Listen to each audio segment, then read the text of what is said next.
아니 그것도 능력이 있어요? 저 능력 있어요. 무슨 능력? 초능력. 원래 TV에서 선보이는 위 다시 프로젝트. 내가 봤을 때는 이게 우연이 아니라는 거지. 응? 내 감독의 극한 상상력이 폭발하는 옴니버스 영화. 대박. 여러분, 이거는요. 대학원생으로 접근했을 때 분명히 특별한 뭔가가 있습니다. 리본입니다. 또 하나의 재밌는 프로젝트가 진행됐습니다. 유준상 배우와 양익준 감독님 등 스타 감독 배우뿐만이 아니라 베테랑, 라이징 모든 감독님, 배우분들이 특별한 프로젝트를 모이게 됐습니다. 미드폼 옴니버스 프로젝트 위 다시 프로젝트를 여러분께 소개해드릴 예정입니다. 이 프로젝트는 위 다시라는 키워드를 통해 만들어진 7개의 옴니버스 단편 영화들이 합쳐진 작품인데요. 다시 태어나기, 리본 프로젝트 4작품, 다시 사랑하기, 리러브 3작품으로 이루어져 있다고 합니다. 저희가 릴레이 과정을 통해서 하나씩 여러분께 이 작품도 소개해드릴 거고요. 지금 제 옆에는 리본, 다시 태어나기 프로젝트 중에 오늘의 초능력을 만드신 분, 그리고 출연하신 분, 주역분들이 나와 계십니다. 환영합니다. 반갑습니다. 시청자분들에게 다시 한번 나는 어떤 영화로 어떤 역할을 맡아서 나왔다. 인사 먼저 부탁드릴게요. 안녕하세요. 오늘의 초능력 연출한 이민섭입니다. 환영합니다.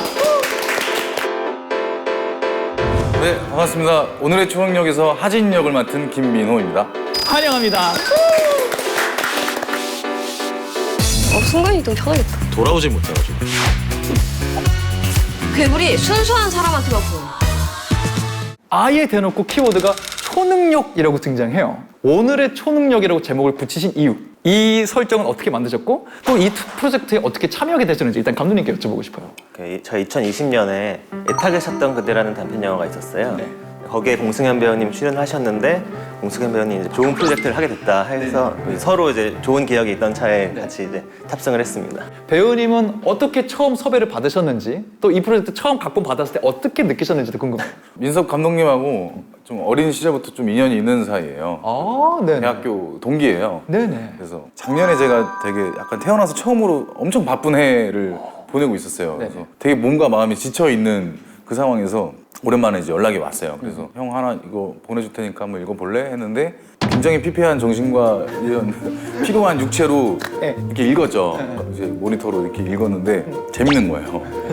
그래서 너무 하고 싶은 생각이 들더라고요. 이렇게 피곤한 와중에도 네, 그게 되게 피곤하고 바쁘고 하니까 약간 뭔가 이렇게 자꾸 옛날로 돌아가고 싶다는 생각을 이렇게 본능적으로 하게 되잖아요. 그때 딱 정말 무슨 하늘에서 나타난 사람처럼 이거 한번 읽어봐 하는 느낌으로 기가 해서 막혔다. 시나리오에 동심을 되게 많이 느꼈거든요. 어떻게 보면 되게 그냥 유치하게 볼 수 있는데 너무 재밌더라고요. 그래서 역할도 뭐가 됐든 그냥 참여하고 싶다는 생각이 들더라고요. 그래서 연락을 바로 했죠. 무조건 할래 이렇게. 혹시 당신들 그건가요?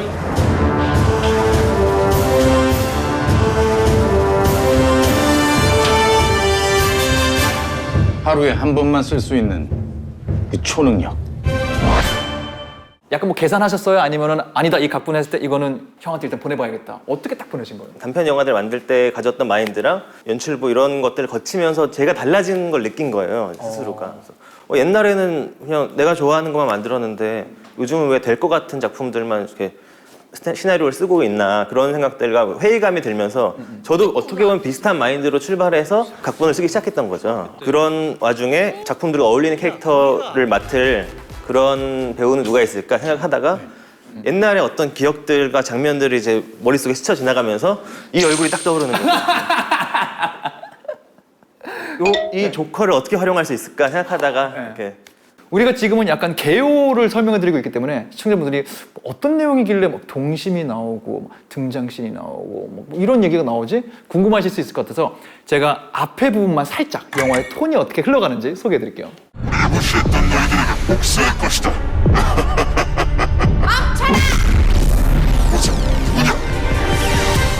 우리는 꼼꼼히 특공대. 영화는 이 향수를 불러일으키는 어린이 만화 느낌으로 시작합니다. 어린아이 3명이 각자 다양한 초능력을 구사하면서 우주 계모를 봉인했는데 그러고 나니까 이 아이들의 동료 외계인인 꿈꾸미가 이제 자기는 고향별로 돌아갈 때가 됐다고 그런 말을 해요. 드디어 지구에 있는 우주 괴물을 봉인했어. 이제 나는 고향별로 돌아가야 해. 그러면서 기억을 지워야 되는데 기억을 지우는 것도 모자라서 매 순간 쓰던 초능력을 이제는 하루에 한 번밖에 못 쓰게 된다고 주의사항까지 줘요. 지우야, 너는 숨을 참으면 투명해질 거야. 명심해. 하루에 한 번만이야. 꼭 좋은 일에 써야 해. 알았지? 응! 이 능력으로 세상을 구할게. 근데 알고 보니까 이 모든 건 모니터 속 이야기. 그러니까 가짜 TV 쇼 같은 그냥 가짜. 하지만 이게 정말 가짜였을까? 이 초능력자 진짜였을까? 가짜였을까? 하면서 작품이 시작되죠. 저기요. 계산 안 해요?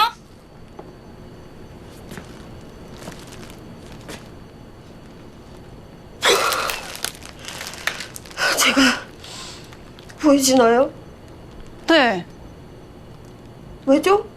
맨 처음 나오는 캐릭터는 지우라는 캐릭터인데 숨을 참고 있는 걸로 보아하여 자기가 투명 인간이 될 수 있는 능력이 있다고 생각하는 인물인 것 같아요. 그 외에도 다른 캐릭터들이 등장하고 그 캐릭터들마다 초능력이 좀 있긴 있거든요. 어떤 캐릭터들이 어떤 능력이 있는지 살짝만 일단 설명 부탁드릴게요. 말씀 주신 대로 지우 캐릭터는 하루에 한 번 숨을 참고 있는 동안만 투명 인간이 되는 특수한 능력을 갖고 있다고 주장을 하는 캐릭터죠. 그렇죠? 댁은 능력이 뭔데? 저걸 왜 얘기해요? 뭐 장풍 쏘거나 동물로 변신하거나 그런 거 아니시죠? 아니 뭐 그런 건 아니고요. 그리고 민성이라는 캐릭터는 하루에 한 번 순간 이동을 할 수 있는데 편도예요. 왕복이 아니고. 그래서 일회용이기 때문에 굉장히 잘 써야 되는 그런 능력이 있다고 또 주장을 하고 네. 눈을 딱 감습니다. 가고 싶은 곳을 상상해요. 그리고 눈을 딱 뜨면 그곳에 가 있는 거죠 뭐. 그리고 공익이라는 캐릭터가 또 있는데 이 친구는 하루에 한 번 한 사람의 진실을 말하는지를 확인할 수가 있어요. 제가 또 필요하신가요? 아니 자기들이 초능력이 있다고 우기는데 진짜인지 알 수가 있어야지. 자, 이쪽은 살아있는 거짓말 탐지기야. 이렇게 주장하는 사람들이 있고 하진이라는 인물도 자기도 초능력이 있다고 주장을 해요. 하진은 하늘을 자유롭게 날아다닐 수 있는 능력이 있다고 주장을 합니다. 그쪽은 어떤 능력이신데요? 전 하늘을 자유롭게 날아다닐 수 있죠. 근데 어쩌다 그 자유롭지 못한 곳에 근데 다 그 얘기를 경찰서 안에서 하고 있어요. 왜냐면은 다 그 능력을 활용한 건지 뭔지 모르겠는데 어쨌든 범죄 행각을 하다가 잡혀온 거거든요. 그래서 다 하는 말이 사실은 초능력이 있어서 난 도망갈 수 있었는데 어쩌다 잡혀온 거다. 뭐 이런 얘기를 하고 있는 거란 말이죠. 뭐야, 박신, 뭐야? 아니 하루에 한 번 되는 건데 오늘은 안 됐다니까요. 이상하게.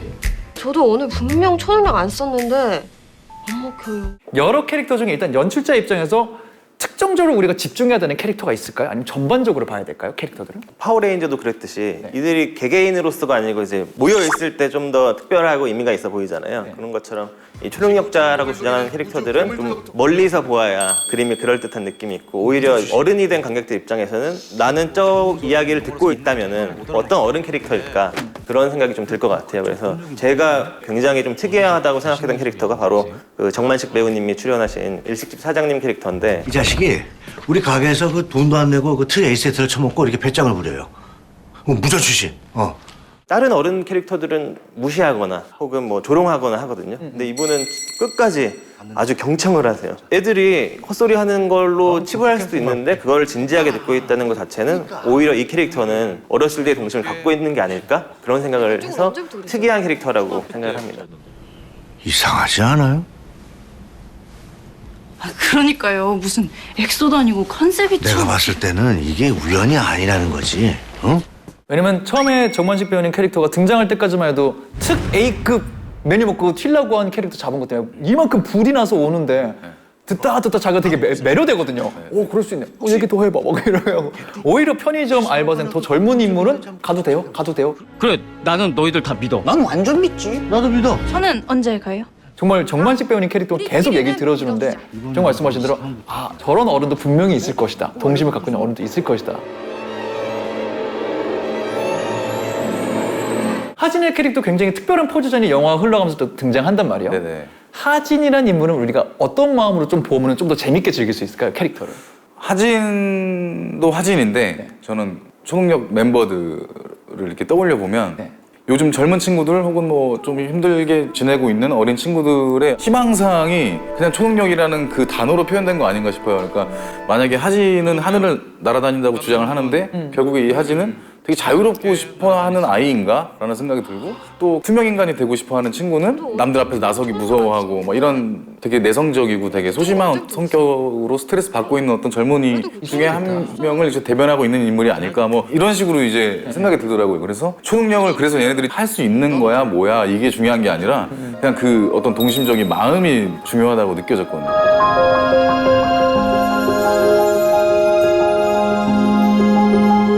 관객으로 봤을 때 다시 보니까 요 장면 되게 좋더라. 하나 정도 뽑는다면 내 최애 장면들이 있으신지 궁금해요. 저 같은 경우에는 민성 캐릭터가 네. 과거의 추억과 마주했을 때 눈물을 흘리는, 그러니까 흘린다기보다는 눈물이 맺혀요, 눈에. 그 장면이 굉장히 좀 이 작품을 한 씬으로 표현했다라고 생각을 해요. 왜냐하면은 촬영하기 직전에도 배우분들께 말씀드렸던 게 인물들은 진지해야 된다. 인물들은 이걸 코미디라고 생각하면 안 된다라고 말씀을 드렸었거든요. 이게 실제로 제가 이 시나리오를 쓴 마인드도 그렇고 저는 진지하게 정말 만든 이야기거든요. 그래서 그런 면이 어떻게 보면은 관객들에게도 보여줬으면 좋겠다. 안에 사람은 진지하고 밖에 사람은 웃고 그거를 잘 표현된 씬이라고 생각합니다. 초능력을 왜 준 건데? 누가? 외계인이 선물로요. 외계인 선물을 왜 줘? 아 진짜예요. 그때 줬던 이유가 있었는데 그게 뭐였지? 아, 괴물이 순수한 사람한테만 보여요. 저는 관객 입장을 대변하고 있는 인물이 전만식 선배님이 연기한 그 사장님 역할이라고 저는 생각하거든요. 등장인물들이 서로의 공통점을 찾는 장면이 있어요. 너도? 나도. 그럼 혹시 너도? 뭐 하는 장면에서 관객들이 그냥 이렇게 보시다가 이렇게 되는 어떤 그걸 느끼게 되는 장면이 아닌가. 그래서 그런 걸 또 대변해 주는 게 만식 선배님의 어떤 리액션 덕분에 더 잘 보여지는 게 아닌가. 그래서 저는 그 장면이 좀 재밌었던 것 같아요. 심신 캠프 가본 사람? 야, 나 갔었다. 심신캠프 갔었다. 야 이거 동창이구만. 저도 너무 기억나요. 그리고 되게 재밌게 본 장면인데 되게 하찮은 것부터 꿰맞춰 가기 시작하거든요. 몇 년생이야? 뭐 무슨 띠야? 무슨 화회사가 뭐 되게 쓸데없는 것도 맞춰보기 시작하는데 자꾸 정만식 배우가 맞네. 공통점이 있네 해주니까 진짜 관객들도 되게 중요한 공통점인가 본데. 그러다가 누군가 하나 어긋나면 그러면 안 되는데 이게 너무 빠져들어가지고 괜히 나도 모르게 아쉽고. 너도 혹시 북형 출신이야? 에이 그럼 안 되지. 근데 아까 들어보니까 저는 보는 입장에서 철창에 이런 그림들 되게 재밌었는데 현장에서는 철창 안에 계시느라 고생 되게 많이 하셨다고 하더라고요. 처음에는 이렇게 뭐 의자도 하나 이렇게 몰래 쓱 갖다 놓고 좀 앉아 있었거든요. 이렇게 하다가 어느 순간부터 뭐 스태프들이나 배우분들이나 뭐 감독님도 저를 잊어먹으셔가지고 이제 구석이다 보니까 철창에 아무도 신경을 써주지 않는 거예요. 말도 안 걸어주고 막. 그리고 또 이상하게 동선 그 어떤 그 구조가 제가 모든 분들의 등을 보게 되는 위치에 맞아요. 그래서 제가 뭐 얘기를 안 하면 아무도 그걸 돌아봐주지 않아요. 그래서 보면은 왠지 하진이 철창에 매달릴 때마다 이 절박한 느낌이 있어요. 나와 소통해줘. 그게 진짜였을 수도 있으니까 영화를 보시면 재밌게 참고하시면 좋을 것 같다는 생각이 들고요. 그래, 그러네. 뭐야 네가 왜 흔들려? 사실 이 리본 프로젝트 안에는 여러 작품 중에 약간 초능력이라고 한다면은 장아치청이라는 작품도 또 있어요. 초능력이 등장하고 진구 배우님도 딱 등장했고 거기도 굉장히 설정이 재밌는 게 어떤 특정 콜라를 마시면 1시간 동안 초능력을 가질 수 있다. 요걸 이용해서 또 어떤 범죄 행각을 저지르려는 주인공들이 등장하는 작품도 있고요. 1+1이라는 작품도 있고 러브식도 있고 아니면 리러브로 가면은 아예 멜로물들도 등장하고 이 작품도 굉장히 재밌던데 내가 연출해봤다면 어땠을까? 혹은 내가 출연한다면 어땠을까? 상상해보신 작품들도 있었는지 궁금해요. 저 1+1에 대해서는 우리 감독들은 누구나 다 도플갱어 이야기 하나씩은 갖고 있거든요. 아 그래요? 네네. 그런 면에서 1+1을 보면서 나도 만들어보고 싶다 그런 생각이 들었었고요. 러브식도 마찬가지로 제가 좋아하는 스타일의 이야기 구성이에요. 그러니까 말도 안 되는 설정을 현실적으로 풀어가는 그런 부분에서 와 나도 해보고 싶다 그런 생각들이 많이 들었고요. 이제 내가 평생 너의 옆에서 널 지켜주고 싶어. 저도 마찬가지로 진짜 다 재밌게 봤거든요. 그래도 좀 가장 기억에 남는 거 우리 영화 빼고 오늘의 초능력 빼고 가장 기억에 남는 거는 이제 장아찌청 기억이 많이 남았어요. 처음 시작할 때도 뭔가 이렇게 먼 미래 같기도 하고 그 도시 배경과 이런 것들이 약간 되게 특이하다. 그리고 되게 영화 전체적으로 급박하고 액션도 되게 엄청 화려하고 그래서 되게 정신없이 이렇게 쫓아가느라 바쁜 어떤 영화잖아. 난 생각이 들었어요. 그래서 이거 재밌다. 롤러코스터를 탄 느낌 있잖아요. 그런 느낌을 좀 받았어요.